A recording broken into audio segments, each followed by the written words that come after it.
Operation सिंदूर पर 7 मई 2025 को हुई प्रेस कॉन्फ्रेंस के दौरान भारत ने अपनी प्रतिक्रिया को केंद्रित, संतुलित और गैर उत्तेजक बताया था।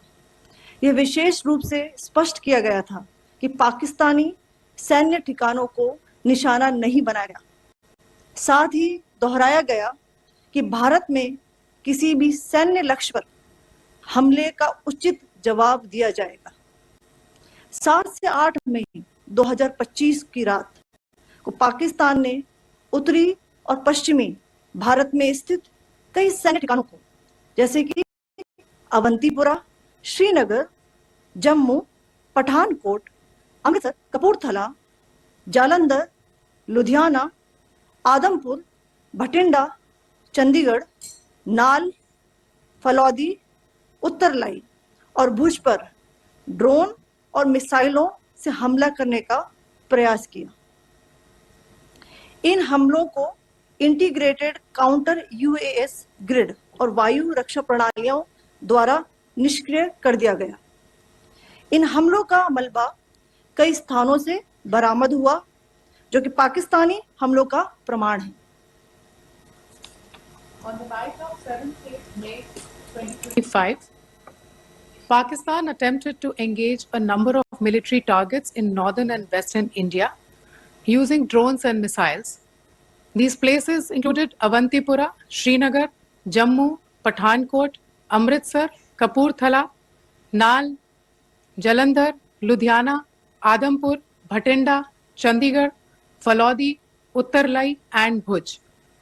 These were neutralized by the integrated counter unmanned aerial system and other air defense systems. The debris of these attacks is now being recovered from a number of locations that prove the Pakistani attacks. आज सुबह भारतीय सशस्त्र बलों ने पाकिस्तान के कई स्थानों पर वायु रक्षा रडार और प्रणालियों को निशाना बनाया। भारत की प्रतिक्रिया समान क्षेत्र में समान तीव्रता के साथ की गई। यह विश्वसनीय रूप से ज्ञात हुआ कि लाहौर में स्थित एक वायु रक्षा प्रणाली को निष्क्रिय कर दिया गया। Today morning, Indian Armed Forces targeted air defense radars and systems at a number of locations in Pakistan. Indian response has been in the same domain with the same intensity as Pakistan. It has been reliably learnt that an air defense system at Lahore has been neutralized. Pakistan ने नियंत्रण रेखा पर आकरण गोलीबारी की तीव्रता बढ़ा दी है, जिसमें कुपवाड़ा, बारामूला, उरी, पुंछ, मेंढर और राजौरी क्षेत्रों में मोर्टार और भारी तोपखाने का इस्तेमाल किया जा रहा है।